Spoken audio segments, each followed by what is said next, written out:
रविवार व्रत कथा।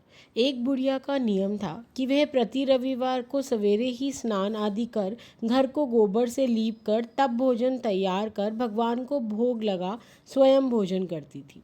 ऐसा व्रत करने से उसका घर अनेक प्रकार के धन धान्य से परिपूर्ण था।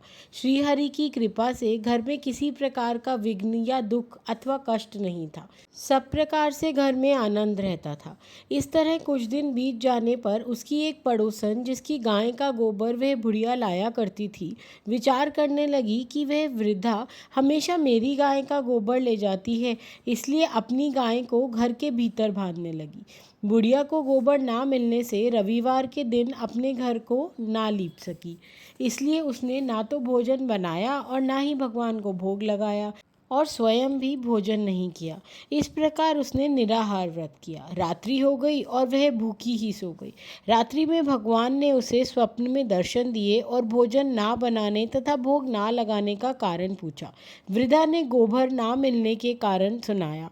तब भगवान ने कहा कि माता, हम तुमको ऐसी गाय देते हैं जिससे सभी इच्छाएं पूर्ण होती हैं, क्योंकि तुम हमेशा रविवार को गाय के गोबर से लीपकर भोजन बनाकर मेरा भोग लगाकर खुद भोजन करती हो। इससे मैं खुश होकर तुमको ये वरदान देता हूँ। निर्धन को धन और बांझ स्त्रियों को पुत्र देकर दुखों को दूर करता हूँ तथा अंत समय में मोक्ष देता हूँ। स्वप्न में ऐसा वरदान देकर भगवान तो अंतर्ध्यान हो गए और जब वृद्धा की आंख खुली तो वह देखती है कि आंगन में एक अति सुंदर गाय और बछड़ा बंधे हुए हैं। वे गाय और बछड़े को देखकर अत्यंत प्रसन्न हुई और उसको घर के बाहर बांध दिया। वहीं खाने को चारा डाला। जब उसकी पड़ोसन बुढ़िया ने घर के बाहर एक अति सुंदर गाय और बछड़े को देखा तो द्वेष के कारण उसका हृदय जल उठा तथा जब उसने देखा कि गौ ने सोने का गोबर दिया है तो वह उस गाय का गोबर ले गई और अपनी गाय का गोबर उसकी जगह पर रख गई। वह नित्य प्रति ऐसा ही करती रही और बुढ़िया को इसकी खबर नहीं होने दी। तब सर्वव्यापी ईश्वर ने सोचा कि चालाक पड़ोसन के कार्य से बुढ़िया ठगी जा रही है। भगवान ने संध्या के समय अपनी माया से गाय को घर के भीतर बांध दिया।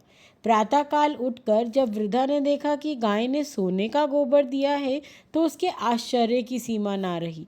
वह प्रतिदिन गाय को घर के भीतर ही बांधने लगी। उधर पड़ोसन ने देखा कि बुढ़िया गऊ को घर के भीतर बांधने लगी है और उसका सोने का गोबर उठाने का दाव नहीं चलता, तो वह ईर्ष्या से जल उठी और कुछ उपाय ना देख पड़ोसन ने उस देश के राजा की सभा में जाकर कहा, महाराज, मेरे पड़ोस में एक वृद्धा के पास ऐसी गाय है जो आप जैसे राजाओं के ही योग्य है। वह नित्य सोने का गोबर देती है। आप उस सोने से प्रजा का पालन करिए। वह वृद्धा इतने सोने का क्या करेगी? राजा ने यह बात सुन अपने दूतों को वृद्धा के घर से गऊ लाने की आज्ञा दी। वृद्धा प्रातः ईश्वर का भोग लगा भोजन ग्रहण करने ही जा रही थी कि राजा के कर्मचारी गऊ खोल कर ले गए। वृद्धा काफी रोई चिल्लाई, किंतु कर्मचारियों के समक्ष कोई क्या कहता। उस दिन वृद्धा गऊ के वियोग में भोजन ना कर सकी और रात भर रो रो कर ईश्वर से गऊ को पुनः पाने के लिए प्रार्थना करती रही।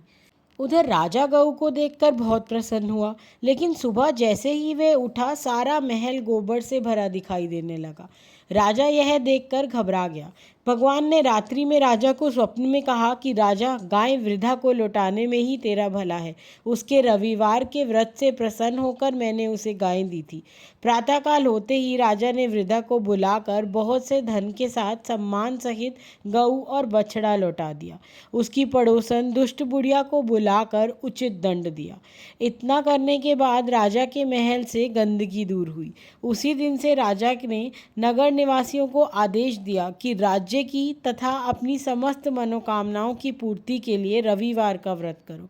व्रत करने से नगर के लोग सुखी जीवन व्यतीत करने लगे। कोई भी बीमारी तथा प्रकृति का प्रकोप उस नगर पर नहीं होता था। सारी प्रजा सुख से रहने लगी। इति श्री रविवार कथा संपूर्णम। ओम नमः शिवाय। हर हर महादेव।